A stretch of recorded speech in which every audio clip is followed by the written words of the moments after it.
Hey, what's going on, guys? It's your boy Stravens. I wasn't initially going to be making a video this week because I have a bunch of stuff going on outside of work and YouTube, but man, there's a scandal which is broken out in the CSGO gaming community, which for me, I feel it hits a little closer to home than most people think, especially when you take into consideration COD and supply drops. And I felt that, you know what, I want to really put my words and thoughts into a video and just speak about what I think, and which direction this industry has been heading in. So let's get right into it. As you guys know, that TmarTn and Tom Cassell, who go by the YouTube names of TmarTn and proSyndicate, have been taking a lot of heat lately.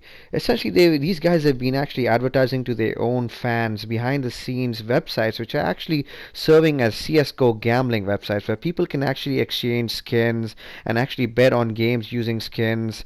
And it's a whole shady thing which is happening behind the scenes without any regulation, and it's being advertised on YouTube and given to these young impressionable kids where it's cool to be doing stuff like this. Now you got to understand that all this stems from another source and catalyst, which is none other than the actual game maker for CSGO, Valve. Now you got to understand that all this stems from the year 2013, where Valve actually released something called Arms Deal, which was essentially an update to the game Global Offensive. Now you got to understand, in Arms Deal, what Valve did was it gave players the ability to get skins for their weapons, and what you could do is you could get these skins by purchasing weapon cases. Now if this is something that sounds familiar to you, well, guess what? Yes, it is. It is exactly the same concept of supply drops. Now this concept is actually something which is not new, and it's not actually something which is based on the Call of Duty and CSGO community. It's actually coming from something called Overwatch, which is a game which Blizzard actually started. Now you got to understand, that there's actually a big difference between Blizzard's game and Call of Duty games and actual games with CSGO. Now you understand that what is common is the concept of supply drops, but what is less common and is not the same is this strange gambling culture which has actually come up with Counter-Strike. Now what you can do is you can actually trade your supply drops, and you can actually trade your crates and your skins which you get. Now this is the key difference between the Call of Duty games and CSGO. So people, you got to understand that once you trade your skins, you can actually sell your skins on the Steam marketplace and actually make a profit.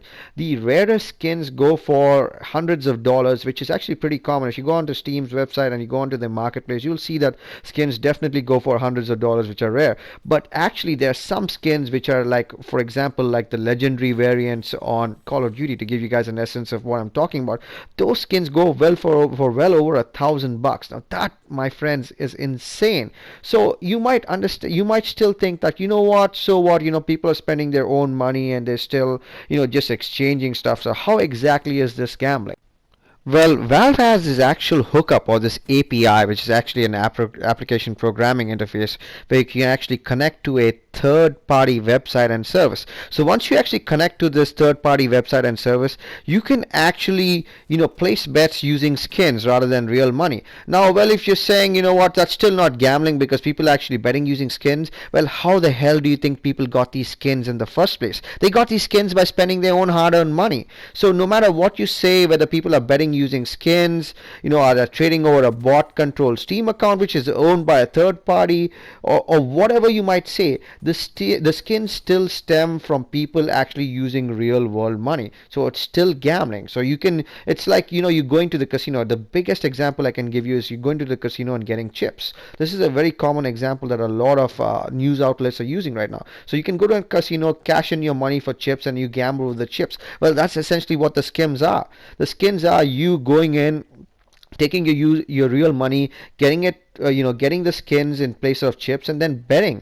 You can actually bet on actual games in the CSGO community. So you can actually bet on professional games, which is actually crazy using these skins. So you tell me how that's not gambling. Now, when you actually think about it, it's not just the fact that you're actually gambling using these skins. Think about who's gambling with this money.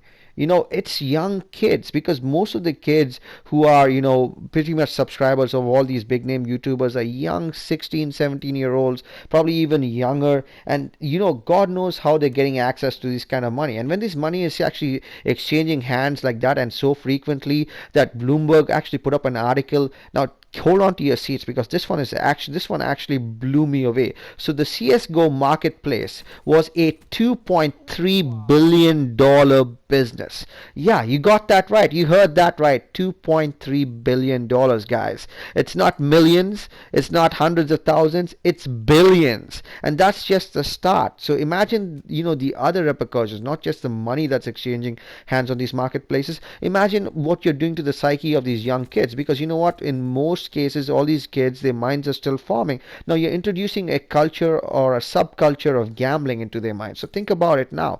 Now when these kids think that gambling is okay, where you know what, for me to get something, it's okay for me to spend all these money on supply drops or crates or whatever you want to call it. They're going to be taking that into their real world situations and real world applications, and applying all this stuff. So it's a dangerous precedent that you're setting. So that's why I always say on my channel, man, I say, man, I would never spend money on supply drops, and I'm proud to say I have still not spent a single dollar or cent on supply drops, and I'm not going to, because that's not what the example that I want to set. And I really hope Call of Duty, Infinity Ward, and Treyarch understand this and really set the right example here going forward. Peace and love. Take it easy, guys.